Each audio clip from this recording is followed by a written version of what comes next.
কথায় আছে বুদ্ধিমানের মার নীরবে। আর ঠিক এইভাবেই চীন বর্তমানে আমেরিকা যুক্তরাষ্ট্রকে নীরবে খুন করে চলেছে।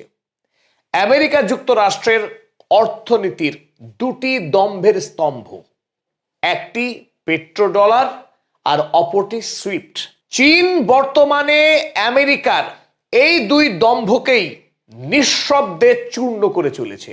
আটলান্টিক মহাসাগরে পৃথিবীর সর্ববৃহৎ টাইটানিক জাহাজ ডুবন্ত হিমশৈলে আঘাত করে যেভাবে চূর্ণ হয়ে ডুবে গিয়েছিল, ঠিক সেইভাবেই বর্তমানে চীনের তৈরি কিপস এবং পেট্রো ওয়ানের সঙ্গে সংঘাতে নিঃশব্দে ডুবে যেতে চলেছে পেট্রোডলার এবং সুইফট ব্যবস্থা। আর এরই সাথে সাথে আমেরিকা যুক্তরাষ্ট্রের বিশ্বজোড়া যে আধিপত্য, তার স্বৈরাচার লুণ্ঠন, তার সমাপ্তি হতে চলেছে। 2025 সাল বিশ্বের কাছে স্মরণীয় হয়ে থাকবে চীনের মহানাটকীয় উত্থান এবং আমেরিকা যুক্তরাষ্ট্রের মহাপতনের বৎসর হিসেবে। একটা সময় ছিল যখন আমেরিকা কোনো রাষ্ট্রের উপরে স্যাংশন জারি করত, সেই রাষ্ট্র অর্থনৈতিকভাবে পঙ্গু হয়ে যেত। যেমন ভেনেজুয়েলা বা ইরান, এই রাষ্ট্র দুটি বিপুল পরিমাণে তেল সম্পদে সমৃদ্ধ হওয়া সত্ত্বেও তারা অর্থনৈতিকভাবে দাঁড়াতে পারেনি, কারণ আমেরিকার ওই স্যাংশন। কিন্তু 2022 সালের পর থেকে এই চিত্র সম্পূর্ণরূপে বদলে গেছে। রাশিয়া যখন ইউক্রেনকে হামলা করলো, তখন আমেরিকা রাশিয়াকে সুইফট যে আন্তর্জাতিক ব্যাংকিং সিস্টেম, সেই সিস্টেম থেকে জোর করে বাইরে বের করে দেয়। ফলে তখন ভাবা হয়েছিল রাশিয়া এবার অর্থনৈতিকভাবে পঙ্গু হয়ে যাবে, কিন্তু হলো তার ঠিক উল্টো। এ যেন সাপে বর।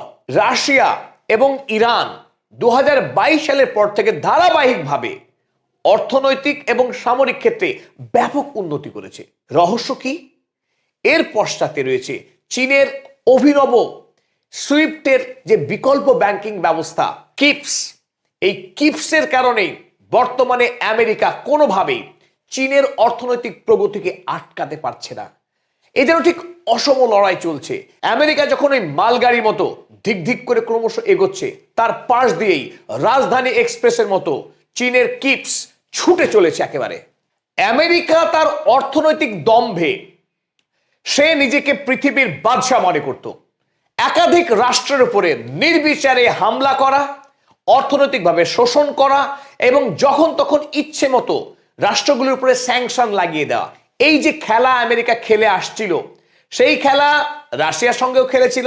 জো বাইডেন তিনি বলপূর্বক রাশিয়াকে সুইফট ব্যবস্থা থেকে বের করে দেয়। আমেরিকার অনেক পণ্ডিত ব্যক্তি বাইডেনকে হাতে পায়ে ধরেছিলেন যে কোনোভাবেই রাশিয়ার সঙ্গে এই ভুল করা হবে না, কিন্তু বাইডেন কোনো কথা না শুনেই রাশিয়াকে যখন সুইফট ব্যবস্থার বাইরে বের করে দিল, তখনই পৃথিবীর অধিকাংশ রাষ্ট্র বুঝতে পারল আমেরিকা যুক্তরাষ্ট্রের প্রতি নির্ভরশীলতা, আমেরিকার এই সুইফট ব্যাংকিং সিস্টেমকে অন্ধভাবে নির্ভর করা আর আমেরিকার ডলারের উপরে অন্ধ নির্ভরশীল হয়ে দেশের ব্যাংকে বিপুল পরিমাণে ওই ডলারের রিজার্ভ রাখা আগামী দিনে যে কোনো রাষ্ট্রের জন্য নিজের পায়ে নিজে কুড়োল মারার মতো হবে।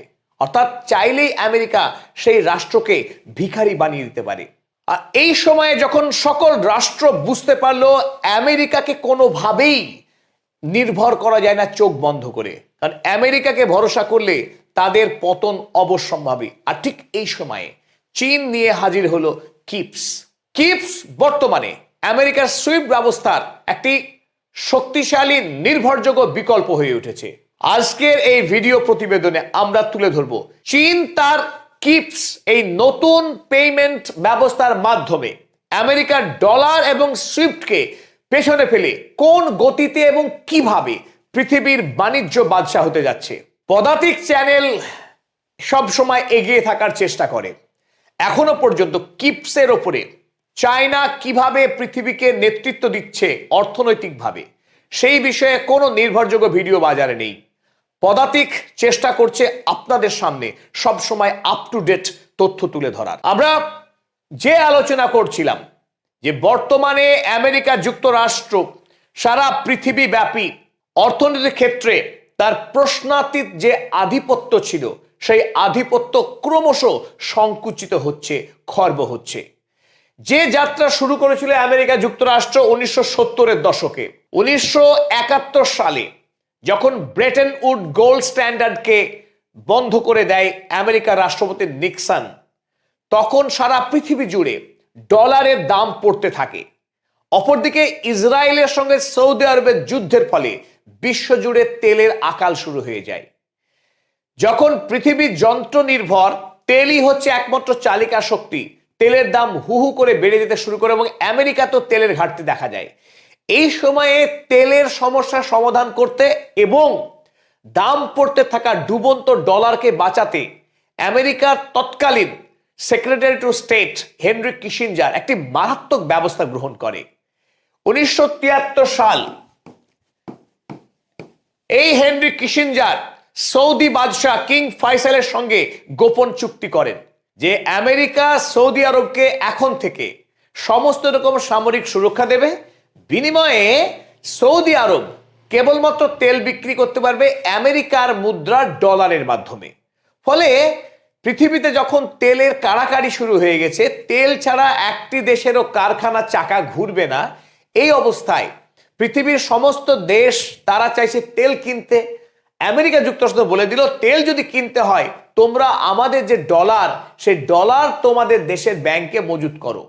পৃথিবীর যে দেশই তেল কিনতে চাইবে তোমরা তেল কিনতে পারবে কেবলমাত্র ডলারের মাধ্যমে। ফলে হঠাৎ করেই পৃথিবীতে ডলার হয়ে গেল আন্তর্জাতিক ব্যবসায়ের একমাত্র মুদ্রা, ইন্টারন্যাশনাল কারেন্সি হয়ে দাঁড়ালো ডলার।